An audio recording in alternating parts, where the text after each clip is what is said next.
Bahujan Samaj party के नेतृत्व में मंडल स्तरीय जनसभा का हुआ आयोजन।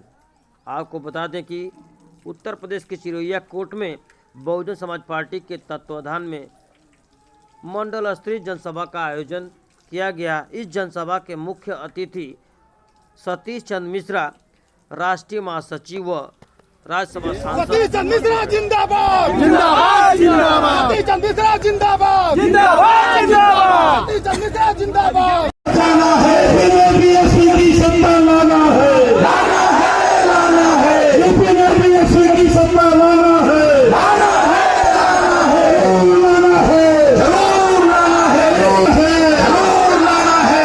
और माननीय सतीश चंद्र मिश्रा जी के नेतृत्व में उत्तर प्रदेश में माननीय बहन जी को 5वीं बार सीएम सिपाही में वहाँ पर नाच गाना चल रहा था और वो नाच गाने को आनंद लेने का काम कर रहे थे, ये भी देखने का काम किया। और इसके साथ साथ में 3 दिन पहले जो कहते हैं कि भारतीय जनता पार्टी और हम लोग जो है एक दूसरे के खिलाफ हैं, और जब हम कहते हैं ये एक ही सिक्के के 2 पहलू हैं, तो दोनों खड़े हो जाते हैं, कहते हैं कि ये गलत बोल रहे हैं, हम एक सिक्के के 2 पहलू कैसे हो सकते हैं। अरे इनकी असलियत तो हर बार मिलती रहती देखने को, पहले भी मिल चुकी है। इनका मिलाव आपस में कैसे है 2003 में भी हमने देखा है। 2003 में आपको याद होगा कि समाजवादी पार्टी की सरकार कैसे बनी थी, किसने बनवाई थी। 2002 में बहन मायावती जी जब मुख्यमंत्री थी तो उसके बाद 37 एमएलए बहुजन समाज पार्टी के तोड़ करके, और इन्होंने इनके जो मुखिया जो विधानसभा के अध्यक्ष थे, तत्कालीन अध्यक्ष भारतीय जनता पार्टी के थे, उन्होंने अपने आदेश से उन 37 एमएलए को समाजवादी पार्टी में जुड़वा करके और फिर कांग्रेस पार्टी का समर्थन देते हुए और अपना समर्थन देते हुए सरकार बनवाई। तो ये मिले हुए हैं एक दूसरे से, ये इसका खुलासा कई बार कर चुके हैं।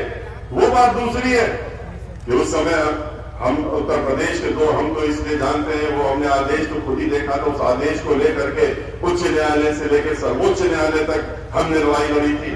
हमको तो बहन मायावती जी ने अपने उस सरकार में उत्तर प्रदेश का महाधिवक्ता बना रखा था। उसके बाद जब हमने इस्तीफा दिया और उस बहन मायावती जी के साथ जुड़ गए, इन्होंने अपनी सरकार बना ली, तो उसके बाद इनका ये जो भारतीय जनता पार्टी की तरफ से आदेश जारी हुआ था सरकार बनवाने के लिए, इसको हम लोगों ने उच्च न्यायालय में ले गए थे। उच्च न्यायालय में भी हम लोग जीते, फिर ये 37 एमएलए थे, उनकी सरकार थी, तो ये सर्वोच्च न्यायालय चले गए। और उसमें भारतीय जनता पार्टी के जो वकील लोग थे, जो बड़े बड़े वकील जो आज भी उनकी तरफ से खड़े होते हैं सर्वोच्च न्यायालय में, वो सब उसमें उनकी तरफ से खड़े हुए थे।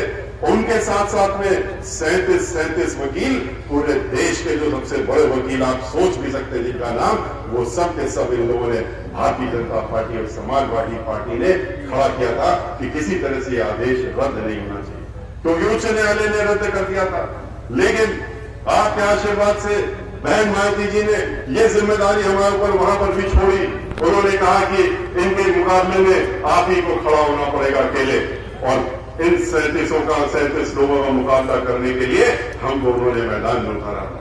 और उसके बाद 1-2 जजेस पे 3 जजेस पे पूर्ण पीठ बैठी, सर्वोच्च न्यायालय की 5 जजेस बैठे, और उसके बाद महीनों बहस चली, और उसके बाद जो निर्णय आया तो उसमें बहन मायावती जी और बहुजन समाज पार्टी के हक में आया। इनकी सदस्यता रद्द करते हुए एक तरफ तो वो उनके साथ में बैठे हुए हैं और श्री मुलायम सिंह यादव जी और श्री भागवत जी इकट्ठा बैठ करके कुछ योजना बना रहे हैं, तो उस योजना के तहत कुछ हो रहा हो, इसमें हम क्या कमेंट कर सकते हैं। और कोई सवाल हो मतलब भाजपा और सपा में गठबंधन, ये तो गठबंधन नहीं है, जो पूरा एक दूसरे के साथ मिल करके एक ही सिक्के के 2 पहलू। आरोप आप पे लगता है कि आप देख तो लिया आपने, हमारी तस्वीर दिखी, हम लोगों के बीच एक बहुजन समाज पार्टी दिखी। आरएसएस कौन सी संस्था, सबसे बड़ी संस्था है जो कि बीजेपी को भी चलाने का काम करे, और उनके मुखिया और समाजवादी पार्टी के पूर्व मुखिया और पूर्व मुख्यमंत्री और अभी के मुखिया के पिताजी वो बैठे हुए आपस में एक दूसरे के साथ मिल करके क्या कर रहे हैं, ये तस्वीर सामने आपके आ रही है। लड़कियों की शादी किसके साथ बी टीम है, ए टीम है, समाजवादी पार्टी, ए टीम बी टीम नहीं, ये दोनों मिले हैं, एक साथ हैं, एक ही सिक्के के 2 पहलू। अगर सरकार आपकी बनती है प्रमुखता के पहले पन्ने में तहरीर क्या होगी आप? पहले पन्ने पे इस प्रदेश से बेरोजगारी दूर करने का काम होगा। कानून व्यवस्था तो अपने आप ही सुधर जाएगी। चुनाव से लड़कियों की उम्र 21 साल की जा रही है। वोटर कार्ड को आधार से जोड़ने का, अल्पसंख्यकों को वंचित करने का, तो एक देखिए, इसका हम लोगों ने, हमारी पार्टी के मुखिया ने भी अभी प्रेस में भी कहा कि इस तरह से जो ये कानून पारित किया गया है, ये बहुत ही गलत तरीके से पारित किया है। इसका हम लोगों ने विरोध भी किया। न इसको अचानक से ला करके पार्लियामेंट में हमारे लोगों ने भी विरोध किया और लोगों ने भी विरोध किया, लेकिन एक सोची समझी रणनीति के तहत में कि इससे शायद वो डर गए इतना उत्तर प्रदेश के चुनाव में और पंजाब के चुनाव में, उत्तराखंड में, कि उनको लग रहा है कि अब चुनाव हारने वाले हैं। और इसीलिए चाहे अल्पसंख्यक समाज के लोग हों, चाहे दलित समाज के लोग हों, चाहे अन्य हों, जो लोग जिनको वो नुकसान पहुंचा सकते हैं, समझते हैं कि हम पहुंचा लेंगे, लेकिन उनको ये मालूम होना चाहिए कि जितनी इस तरह की कोशिश करेंगे उतना ही ये सब लोग मिल करके और ताकत झोंक करके ये जितना इस तरह से नुकसान पहुंचाने को उससे ज़्यादा ताकत से जोड़ने का काम करके और अब की बात सरकार शादी की उम्र 21 साल उन्होंने कर दी है, इस पे भी कानून बना रहा है, इस पे क्या? जब आएगा अभी तो स्टैंडिंग कमेटी को भेज दिया। सुप्रीमो ने अपनी सक्रियता कम कर दी है। देखिए, आपको ये मालूम है कि बहुजन समाज पार्टी की तरफ से हम सभी लोग जितने यहाँ बैठे हैं, सब लोग हर जगह जा रहे हैं, हर जगह मीटिंगें कर रहे हैं, हर कार्यकर्ता